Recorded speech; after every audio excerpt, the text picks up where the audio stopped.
श्रोते हो नमस्कार. आता आपण ऐकणार आहात पुणे जिल्ह्याचं वार्तापत्र. आढाव्याच्या काळात पुणे जिल्ह्यातील हवामान संमिश्र राहिलं. अधूनमधून थंडीचा कडाका होता, परंतु ढगाळ वातावरणामुळे किमान तापमानात वाढ होऊन थंडीचा प्रभाव कमी झाला. याचा परिणाम काही पिकांवरही होऊ शकतो. राज्यात वर्तमान आर्थिक वर्षात 50,000 वनराई बंधारे बांधण्याच्या उद्दिष्टापैकी 14,109 बंधारे बांधून झाले आहेत. या बंधाऱ्याद्वारे सुमारे 1,00,000 हेक्टरवरील रब्बी पिकं, भाजीपाला, फळबागा, फुलशेतीला पाणी उपलब्ध होणार आहे.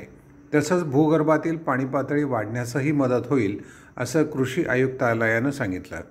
पुणे विभागात 1,872 वनराई बंधारे तयार झाले आहेत.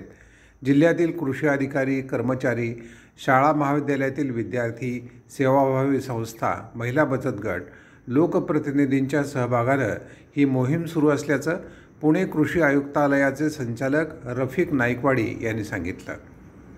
पशुधन अर्थव्यवस्थेत बदल करण्याचं उद्दिष्ट साध्य करण्यासाठी पिंपरी चिंचवड इथं उद्योजकता विकास परिषद आयोजित करण्यात आली. कृषी उद्योजक, लाभार्थी, शेतकरी आणि उद्योग संघटना यात सहभागी झाल्या. 77वा लष्कर दिनाचा सोहळा प्रथमच पुण्यात बॉम्बे इंजिनिअरिंग ग्रुपच्या मैदानावर आयोजित करण्यात आला.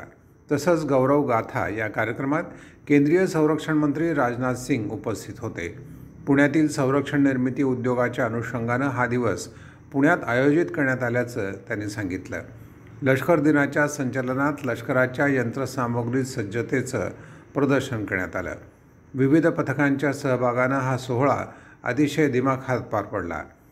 पुण्यात गेल्या वर्षभरात मृत व्यक्तींच्या 70 अवयवदानाची नोंद झाली असल्याची माहिती पुणे विभागीय प्रत्यारोपण समन्वय समितीनं दिली.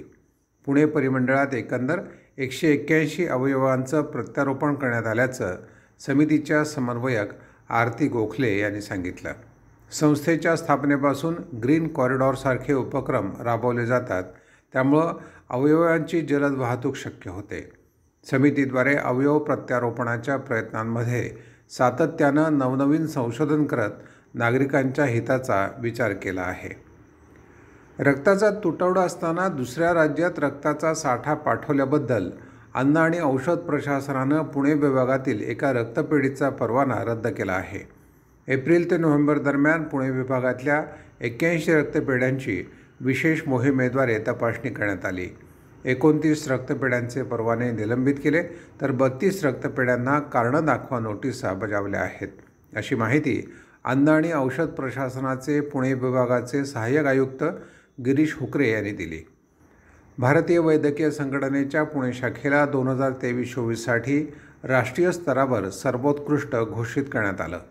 डॉक्टरांसाठी आयोजित कार्यशाळा, ऑनलाईन प्रमाणपत्र अभ्यासक्रम, अनेक सामाजिक उपक्रम, रक्तदान शिबिरं, लसीकरण मोहीम, खेडोपाड्यातील लोकांसाठी आरोग्यसेवा, परिचारिका आणि रुग्णालय कर्मचाऱ्यांसाठी अग्नी सुरक्षितता, आत्मसंरक्षण, संवाद कौशल्य उपक्रम, मानसिक आरोग्य आणि वैद्यकीय विद्यार्थ्यांसाठी मदत कार्य अशा अनेक नाविन्यपूर्ण उपक्रमांसाठी हा पुरस्कार देण्यात आला.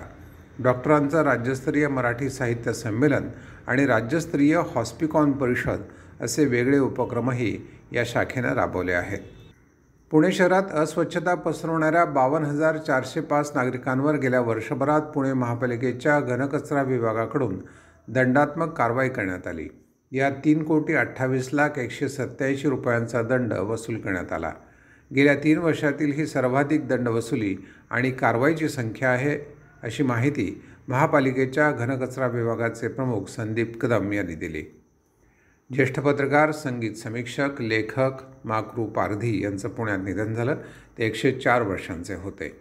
मुंबईत दैनिक नवशक्ती, पुण्यात सकाळ, तरुण भारत आणि महाराष्ट्र हेराल्ड आणि दिल्ली इथल्या आकाशवाणीचा वृत्तसेवा विभागात त्यांनी काम केलं. 1978मध्ये निवृत्तीनंतरही पारधी यांचं वृत्तपत्रीय समीक्षा लेखन दीर्घकाळ सुरू होतं. हे होतं पुणे जिल्ह्याचं वार्तापत्र. आलेख आणि वाचन मनोज क्षीरसागर. हा कार्यक्रम आकाशवाणी पुणे केंद्राच्या प्रादेशिक वृत्त विभागाद्वारे सादर करण्यात आला.